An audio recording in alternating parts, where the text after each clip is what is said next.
E na sequência, eu já convido aqui o Getúlio Moura, como bem já destacou o Isaac, é um entusiasta sobre a memória do cangaço, mantém uma página no Instagram, o Cangaço em Foco, né? A gente conversava antes, ele estava nos relatando já com mais de 25 mil inscritos, não é isso, Getúlio?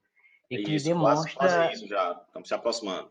Ótimo. Que demonstra, né, a importância da temática, não só para a região, mas como o Nordeste, Sertão da Caatinga como um todo, né? Então, Getúlio, fique à vontade, você dispõe aí de 15 minutos. Quando tiver faltando 5 minutos, eu vou fazer o avisozinho lá no chat privado. Então, fique à Ok. vontade para o uso da fala. Obrigado, Paulo. Obrigado, Paulo. Eu gostaria aqui de saudar a todos, todos que estão acompanhando, e aqueles que, em particular, estão aqui na mesa, né? O professor Josier, muito obrigado pelo convite, né, na Escola de Saberes. O Isaac Luna, o Américo, a Ana Paula, o Tiquinho, que é um grande entusiasta também da temática, né? E a Cristina. O Isaac, ele realmente foi muito feliz quando ele falou da questão das parcerias, né? Eu hoje estou como secretário adjunto aqui de infraestrutura e sempre me preocupo com essas questões, principalmente quando envolvem também a questão de desapropriação de áreas, enfim.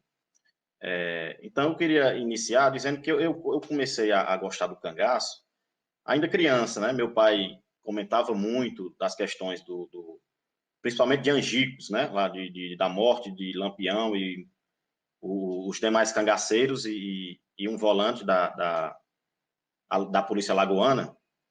E ali eu iniciei realmente a gostar a partir dali, e tem mais ou menos uns 10 a 11 anos que eu comecei a pesquisar a fundo, não um tema específico, eu realmente já estudei muito é, vários bandos, grupos, subgrupos, do cangaço lampiônico, da banda de Curisco, Gato, Zé Baiano, enfim, os principais.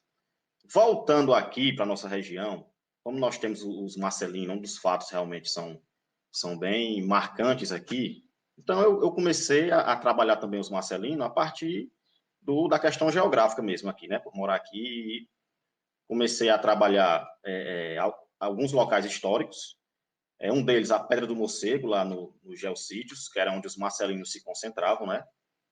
Eles tinham uma área de atuação aqui entre Barbalha, Jardim, na Serra do Araripe, que era uma área de atuação bem onde eles faziam seus saques, enfim, se escondiam lá na Pedra do Morcego. E a partir daí a gente começou a estudar a temática, porque realmente era um hobby.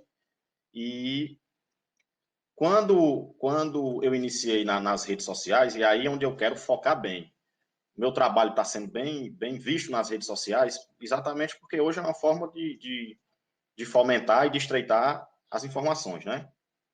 Então, eu acho que antes mesmo de falarmos no cemitério lá no Alto Leitão, nós devemos também focar no despertar das pessoas para conhecer, primeiramente, a temática, né? Não é só a gente desapropriar, sinalizar, chegar até o Alto Leitão, mas acho que nós temos que, primeiro, despertar a curiosidade nas pessoas, para que elas tenham realmente o interesse de ir até lá, no Alto Leitão.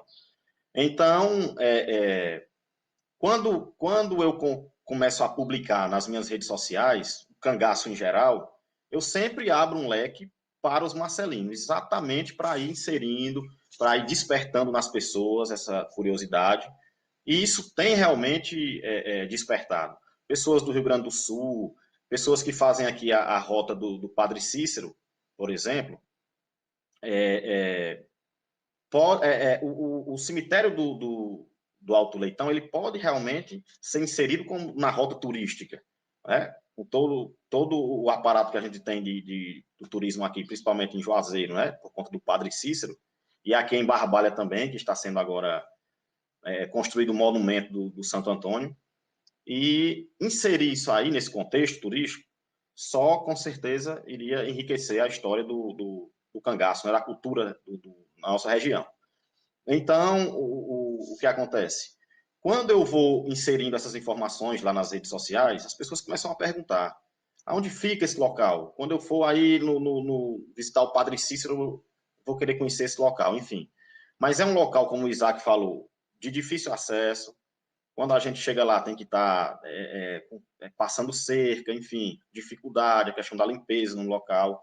E aqui eu quero abordar o René Grangeiro, como nós conversamos, o Josafá Magalhães, o doutor Napoleão, que foram 3 guerreiros realmente para preservar aquela área, né, lá atrás. E eu, como o doutor José falou, estou sempre indo lá quando no momento de lazer. Às vezes eu estou ali próximo àquela área e eu acabo indo lá até para olhar como é que está a área e tudo. Então, o que acontece? Quanto a essa questão de tombamento ou a inserção, né, no livro de memória, a gente tem que trabalhar primeiro. É uma área privada, né? Acho que nós temos que conversar muito com os proprietários também, porque eu acho que o proprietário também ele não tem culpa, né? Do José Antônio de Acauã ter ordenado o fuzilamento dos marcelinos ali, dentro do terreno dele, né? Então, é muito importante, primeiro, conversar com o dono do terreno e começar a delimitar a área, né? Até que ponto nós vamos delimitar, quanto de área a gente vai pegar para desapropriar, para dar condição das pessoas que forem visitar conseguir entrar, ter o acesso, o calçamento até lá, a sinalização, enfim, como falou o Isaac. Isso aí tem que ter uma parceria muito forte com o governo do estado, né, o governo federal também.